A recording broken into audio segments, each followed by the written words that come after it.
Hi class 12th student. Yesterday I finished the chapter 1. Chapter name was electric field and Coulomb's law. Today our chapter is chapter number 3. Name is electricity means current electricity. ये chapter का जो name है NCERT के according current electricity. Current electricity ये बहुत ही बड़ा chapter है. बहुत ज्यादा क्वेश्चन इससे बोर्ड में पूछे जाते हैं. ये देखा जाए तो ये चैप्टर दो चीजें हैं हमारी करंट में. एक तो रेस्ट में करंट का है, हम लोग चार्ज रेस्ट में हम लोग डिस्कस करेंगे. एक था चार्ज मोशन में डिस्कस करना था. द चार्ज रेस्ट हम लोग फर्स्ट चैप्टर पढ़ चुके हैं. जो चार्ज रेस्ट में रहता है दो फेनोमेना वहां पे होंगे, तो दो चैप्टर हम लोग को वहां बनते हैं. एक तो हमारा इलेक्ट्रिक पोटेंशियल और कैपेसिटेंस बनेगा जो कि अभी चैप्टर हमको पढ़ने हैं. एक था इलेक्ट्रिक फील्ड और कूलॉम्स लॉ था जो कि हम लोग पढ़ चुके हैं. अब नेक्स्ट जो हमारा चैप्टर है ये है करंट इलेक्ट्रिसिटी है, जो कि बहुत इंपॉर्टेंट चैप्टर है. इसको हमें जानना है. ये बड़ा चैप्टर है, टाइम लगेगा हम लोग के. ये क्या होता है इसको आज हम लोग समझेंगे. सबसे पहले तो करंट इलेक्ट्रिसिटी होती क्या है इसको हम लोग समझ लेते हैं. The study of electric charges in motion is called current electricity. The study of, listen carefully, study of electric charges in motion is called electric current electricity. यह चैप्टर ऐसा है कि जिसमें हम लोग जो भी टॉपिक पढ़ेंगे उसमें यही रहेगा कि जो चार्जेस होंगे ना वो किसमें होंगे, मोशन में होंगे. किसमें होंगे, मोशन में होंगे. ये चैप्टर हमको यहाँ पे पढ़ना है.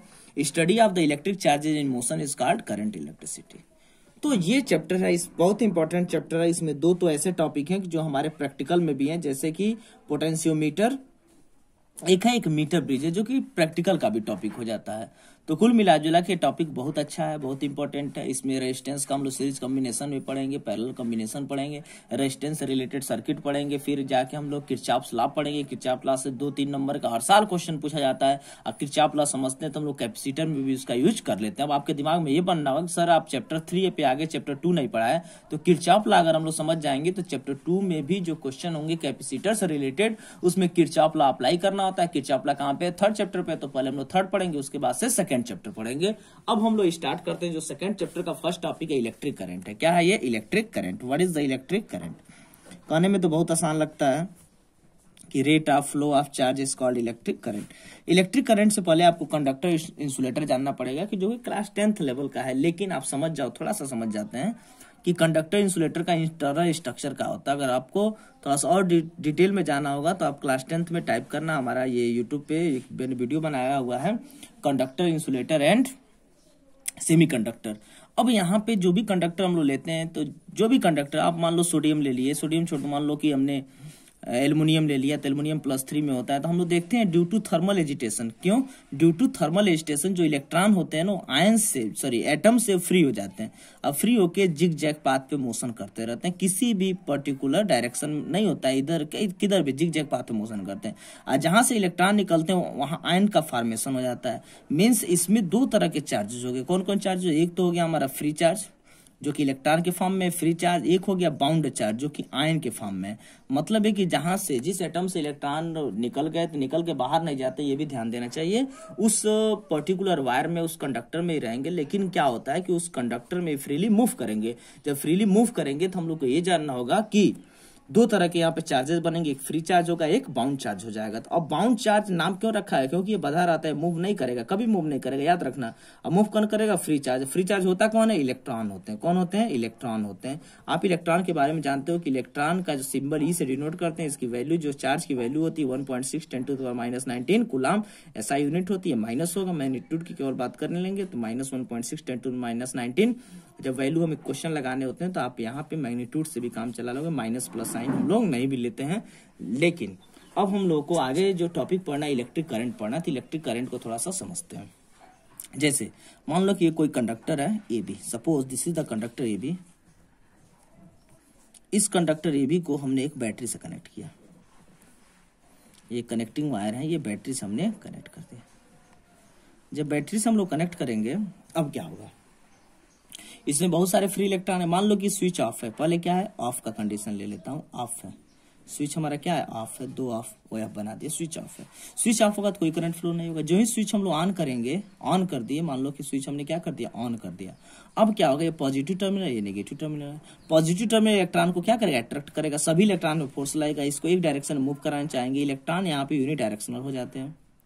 इधर से रिपल्सिव फोर्स लग रहा है, इलेक्ट्रॉन यूनि डायरेक्शन होंगे, आके इस बैटरी में, इस बैटरी के पॉजिटिव टर्मिनल में आके मिलेंगे। जितने इलेक्ट्रॉन इस बैटरी के पॉजिटिव टर्मिनल में आएंगे उतने ही इलेक्ट्रॉन यहाँ, याद रखना, इस नेगेटिव टर्मिनल से निकल के इसमें जाएंगे। मतलब ये बैटरी का बस काम है इलेक्ट्रॉन के फ्लो को बनाए रखना, याद रखना। किसका काम है, बैटरी का काम है इलेक्ट्रॉन के फ्लो को बनाए रखना पूरे सर्किट में। मान लो ए है, ये बी है, तो ए बी में इलेक्ट्रॉन का फ्लो ऐसे बना रहेगा, पूरा ऐसे साइकिल हमारा बना हुआ है, इलेक्ट्रॉन का फ्लो हो रहा है। अब ये सोचो कि कुछ तो इलेक्ट्रॉन मूव कर रहे होंगे। एक टाइम हम लोग ले लेते हैं कि टी टाइम में, याद रखना, टी टाइम में ये जो इलेक्ट्रॉन है यहाँ से इस क्रॉस सेक्शन से जो हमारे इलेक्ट्रॉन पास हो रहे हैं, या ए से बी तक जो इलेक्ट्रॉन आ रहे हैं, सबका वेलोसिटी यहाँ पे हम लोग देखेंगे। तो अभी ड्रिफ्ट वेलोसिटी एक टॉपिक पढ़ेंगे तो थोड़ा सा और क्लियर होगा कि जो इलेक्ट्रॉन हमारे मूव कर रहे हैं किसी भी क्रॉस सेक्शन एरिया से, किसी भी क्रॉस सेक्शन एरिया से, वो इलेक्ट्रॉन कुछ तो होंगे ना, नंबर में कुछ होंगे। मान लो n इलेक्ट्रॉन पास किए, कितने टाइम में, टी टाइम में पास किए, ए से बी पे आ गए, या बी से क्रॉस किए हमारे, टी टाइम में कितने इलेक्ट्रॉन, n इलेक्ट्रॉन। तो यहाँ पे इलेक्ट्रिक करंट डिफाइन करनी होगी, तो सबसे पहले आपको चार्ज डिफाइन करना पड़ेगा। तो चार्ज कितना फ्लो किया, अकॉर्डिंग टू क्वांटाइजेशन थ्योरी हमने बताया हुआ था, Q इक्वल टू क्या होगा, N। तो टोटल चार्ज कितना फ्लो किया, N चार्ज फ्लो किया। तो इलेक्ट्रॉन कितना फ्लो करेगा, I equal to Q upon T electron flow करेगा। कितना इलेक्ट्रॉन फ्लो करेगा, I equal to Q upon T, ये इलेक्ट्रॉन हमारा फ्लो करेगा। क्लियर। कहां से, इस पर्टिकुलर हम देख रहे हैं कि जो हमारा पर्टिकुलर एक area of cross section area है, इस क्रॉस सेक्शन एरिया से कितने टाइम में, टी टाइम में क्यू चार्ज फ्लो किया। क्यू चार्ज हम लोगों ने कैसे निकाला, एन से निकाले। किससे निकालिए, एन से निकालिए कि अगर एन इलेक्ट्रॉन फ्लो किए होंगे तो टोटल चार्ज हमारा कितना फ्लो किया, क्यू चार्ज फ्लो किया। तो ये हम लोग इलेक्ट्रॉन का, सॉरी, करंट का डेफिनेशन दे देते हैं। अब क्या करना है कि अगर ये थोड़ा सा आगे बढ़ के हम लोग पढ़ते हैं कि if a charge delta Q, कितना, डेल्टा क्यू, याद रखना वर्ड क्या यूज कर रहा हूं, if a charge delta Q passes through an area in time T to T plus delta T. मतलब ये कि अगर कोई डेल्टा क्यू चार्ज इस एरिया से, किसी भी एरिया से कितने टाइम में, डेल्टा टी टाइम में पास कर रहा है। Clear. The current I at time t is given by, जो करंट I होगा वो टाइम t में जो गिवन होगा उसकी वैल्यू क्या होगी, तो इसको लिख लेंगे I equal to limit delta t tends to 0 delta q by delta t। इसी को आप डिफरेंशिएशन के फॉर्म में लिख लोगे dq upon dt, dq upon dt। ये इंस्टेंटेनियस करंट की वैल्यू ऐसे निकाली जाती है कि dq अपॉन dt से हम लोग क्या निकालते हैं, इंस्टेंटेनियस करंट की वैल्यू निकाल लेंगे।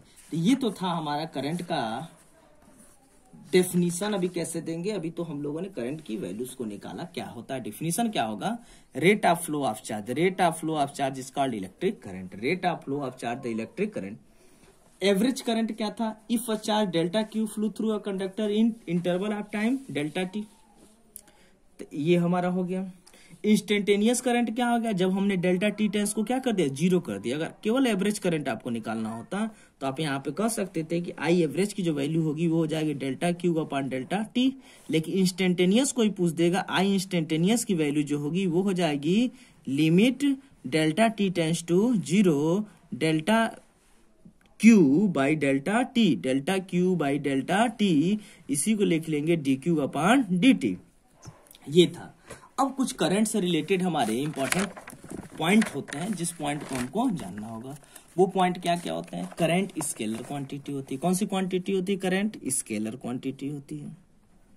दूसरा क्या होता है, करंट की जो यूनिट होती है वो क्या होगी, एम्पियर हो जाएगी। क्या होगी, एम्पियर, AMPERE। तीसरा पॉइंट क्या कर सकते हो कि जो करंट हमारा होता है, याद रखना, जो करंट की स्केलर क्वांटिटी बोलने का मतलब क्या होता है कि क्यों इसको स्केलर बोलते हैं, ये सभी लोग का मैं आज होमवर्क दे रहा हूं कि आप सर्च करोगे कि इसको स्केलर क्यों हम लोग बोलते हैं, कि वाई वी से इट स्केलर क्वांटिटी।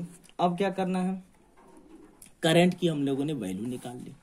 अब एक क्वेश्चन इस पे दे रहा हूं, फिर नेक्स्ट वीडियो में हम लोग मिलेंगे। क्वेश्चन आप लोग सभी लोग नोट कर लो कि 10 टू द पावर, याद रखना 10 टू द पावर 12 इलेक्ट्रॉन, कितने 10 टू द पावर 12 20 इलेक्ट्रॉन्स इसको आप सॉल्व करो, बहुत आसान है। Flow through any cross section area, flow through any cross section area in time t equal to 10⁻³ second. What is the value of current, current की value क्या होगी ये हमको निकालना है। ये आपका क्वेश्चन था। एक और होमवर्क क्वेश्चन ये है, इसको हम लोग सॉल्व कर लेंगे। सबसे पहले आप चार्ज निकाल लो Q इक्वल टू NE से, फिर आप लोग I की वैल्यू यहाँ से फाइंड आउट कर लोगे। ये आज का हमारा टॉपिक था। मैं नोट्स आपको मॉर्निंग में दिया था, उस नोट्स को भी आप पढ़ोगे, उसी नोट्स से रिलेटेड फिर कल हम लोग कुछ टॉपिक पे डिस्कस करेंगे। Thank you.